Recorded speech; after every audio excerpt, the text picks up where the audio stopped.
لیکن وہ حیثیت اب نہیں رہی، اور اس کے بعد آپ نے دیکھا کہ اب حیثیت یہ ہو گئی ہے اس 14 مئی کے انتخابات پر عمل درآمد نہ ہونے کی کہ اب 90 دن کوئی حیثیت ہی نہیں رکھتے۔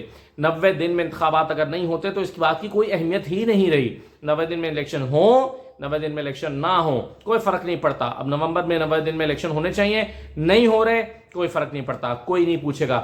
اب قاضی فائصہ صاحب کیا اس مقدمے کو سنیں گے اور کہیں گے کہ ہاں آئین اجازت دیتا ہے کہ 90 دن سے اوپر لے جا سکیں؟ تو اب ہمیں دیکھنا ہے کہ وہ کیا کرتے ہیں۔ منصور علی شاہ صاحب نے آج یہ کہا، انہوں نے کہا 46 سماعتیں ہو چکی ہیں اس نیب ترامیم کے حوالے سے، انہوں نے آج کہا کہ نیب ترامیم میں فل کورٹ بینچ تشکیل دیا جائے، تجویز دی ہے کہ نیب یہ جو فل کورٹ ہے، یہ جو مقدمہ ہے، اس میں یا فل کورٹ بنائے یا پھر وہ جو پریکٹس اینڈ پروسیجر بل ہے اس کا فیصلہ کریں۔ یعنی عمر عطا بندیال صاحب بنیادی طور پر اپنی جو ٹیم ہے اس کو بھی ہینڈل نہیں کر سکے۔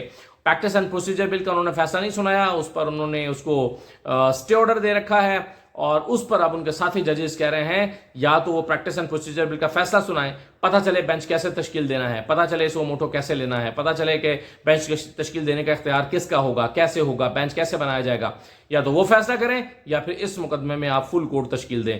تو یہاں پر بھی آ کر اب چیف جسٹس عمر عطا بندیال صاحب پھنس گئے ہیں، اور ان کے ساتھی ججز بھی ان کو آگے نہیں چلنے دے رہے، اور اب ایسا لگتا ہے کہ عمر عطا بندیال صاحب شاید یہ جو اہم ترین مقدمہ ہے اس کا فیصلہ نہ سنا پائیں، اور اگر نہیں سنا پائیں گے تو پھر ان کے لیے کریئر میں، ان کی زندگی میں یہ شاید شرمندگی کا باعث بن جائے۔ انہوں نے خود کہا ہے کہ میرے لیے شرمندگی کا باعث بن جائے گا اگر میں اس کا فیصلہ نہیں سناؤں گا۔ تو اب وہ کیسے فیصلہ سنائیں گے اگر جسٹس منصور علی شاہ ریکیوز کر جاتے ہیں یا وہ اس بینچ میں نہیں بیٹھتے اور نیا بینچ بنانا پڑ جاتا ہے تو کیا ہوگا، یہ بہرحال دیکھنا پڑے گا۔ پاکستان بار کونسل نے حیران کن طور پر یہ اعلان کیا ہے کہ 90 دن میں انتخابات نہ ہوئے تو وہ تحریک چلائیں گے۔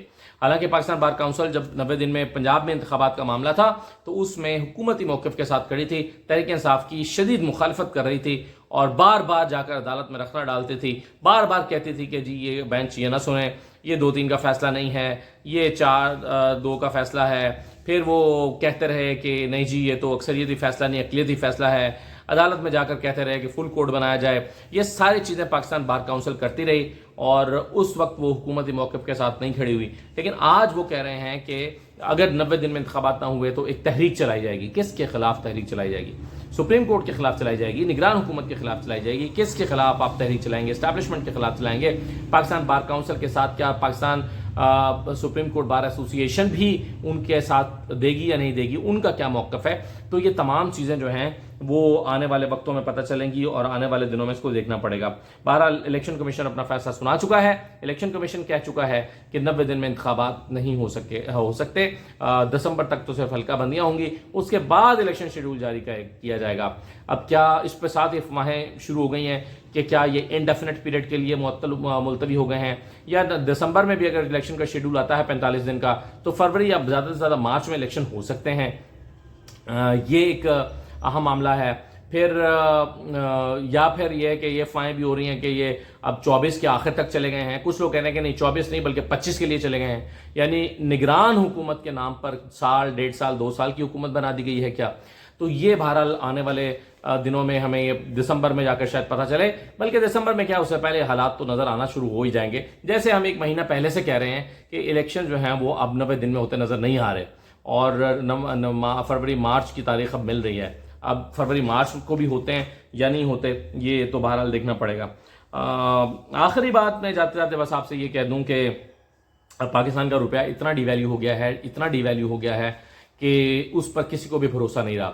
پاکستان میں جو کاروباری طبقہ ہے وہ جیسے فرض کیجئے ایک ریئل اسٹیٹ سیکٹر میں کنسٹرکشن کا کام کرتے ہیں تو وہ لوگوں کی بکنگز نہیں کر رہی ہیں، ایسی کنسٹرکشن کمپنیاں کام کرنا انہوں نے چھوڑ دیا۔ وہ کہہ رہے ہیں کہ جو روپیہ اتنا انسٹیبل ہے، بہت بڑی بڑی کمپنیاں تو کام کر رہی ہوں گی لیکن زیادہ تر چھوٹی کمپنیاں وہ کہتے ہیں کہ جی مٹیریل کا کچھ پتہ نہیں ہے کہ کب کل کو کیا قیمت ہو جائے، آج ہم آپ سے کیسے ڈیل کر سکتے ہیں، یا پھر فلکچویشن ریٹ اتنا زیادہ اس میں وہ رکھ رہے ہیں کہ کسی کو سوٹ نہیں کر رہا، تو ساری چیزیں ہالٹ پہ چلی گئی ہیں۔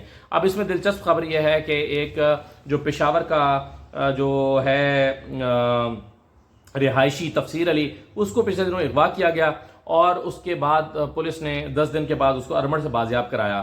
تو پتہ یہ چلا ہے کہ اغوا کاروں نے اس کو اغوا کرنے کے بعد اس سے جو ہے وہ $2 لاکھ امریکی تاوان مانگا، اسے کہا گیا کہ جی یہ 2 لاکھ امریکی ڈالر 6 کروڑ روپے پاکستانی بنتے ہیں، آپ 6 کروڑ روپے لے لیں، ہمارا بندہ چھوڑ دیں۔ گھر والوں کو کال کی گئی، گھر والوں نے کہا آپ 6 کروڑ روپے لے لیں، بندہ چھوڑ دیں، ہم امریکی ڈالر کہاں سے لائیں، ڈالر تو مل نہیں رہا۔